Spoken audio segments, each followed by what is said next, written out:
प्रधानमंत्री मोदी ने एक बार फिर उद्योगपतियों को आत्मनिर्भर भारत अभियान की याद दिलाई। पीएम ने कहा कि भारत कोरोना संकट को एक टर्निंग पॉइंट की तरह इस्तेमाल कर सकता है। इस आपदा को अवसर में परिवर्तित करना है। इससे हमें देश का बहुत बड़ा टर्निंग पॉइंट भी बना रहा है। ये टर्निंग पॉइंट क्या है? आत्मनिर्भर भारत, सेल्फ रिलायंट इंडिया।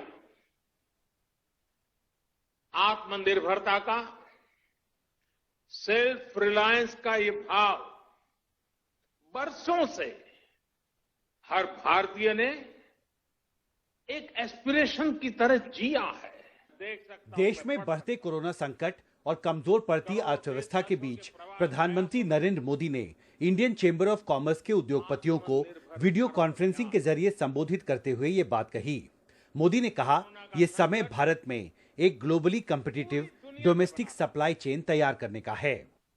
आत्मनिर्भर भारत अभियान का सीधा सा मतलब है कि भारत दूसरे देशों पर अपनी निर्भरता कम से कम करे। हर वो चीज जिसे इंपोर्ट करने के लिए देश मजबूर है, वो भारत में ही कैसे बने।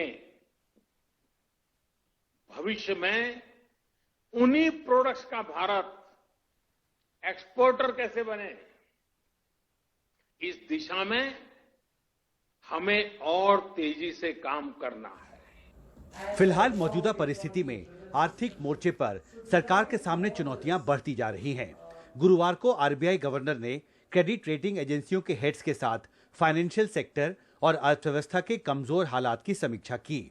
वर्ल्ड बैंक ने इसी हफ्ते जारी अपनी रिपोर्ट में कहा है कि कोरोना संकट और लॉकडाउन की वजह से भारतीय अर्थव्यवस्था 2020-2021 में 3.2% तक सिकुड़ जाएगी। फिलहाल स्टैंडर्ड एंड पुअर और फिच अंतर्राष्ट्रीय रेटिंग एजेंसी ने अगले साल भारतीय अर्थव्यवस्था की रफ्तार 8.5% से ज्यादा होने का पूर्वानुमान जारी किया है, जो सरकार के लिए राहत की खबर है।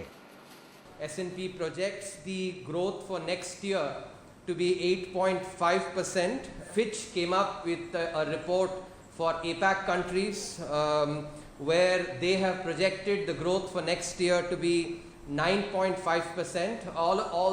Both these rating agencies do acknowledge that this year growth will be quite tepid. अगले वित्तीय साल में अर्थव्यवस्था की रफ्तार में सुधार का पूर्वानुमान सरकार के लिए राहत की खबर जरूर है, लेकिन मौजूदा वित्तीय साल में बढ़ते कोरोना संकट की वजह से सरकार के सामने आर्थिक मोर्चे पर चुनौतियां बढ़ती जा रही हैं।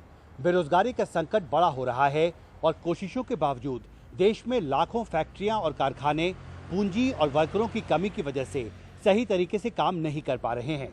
ऐसे में इन चुनौतियों से आने वाले महीनों में निपटना भारत सरकार के लिए आसान नहीं होगा। दिल्ली से हिमांशु शेखर, एनडीटीवी इंडिया।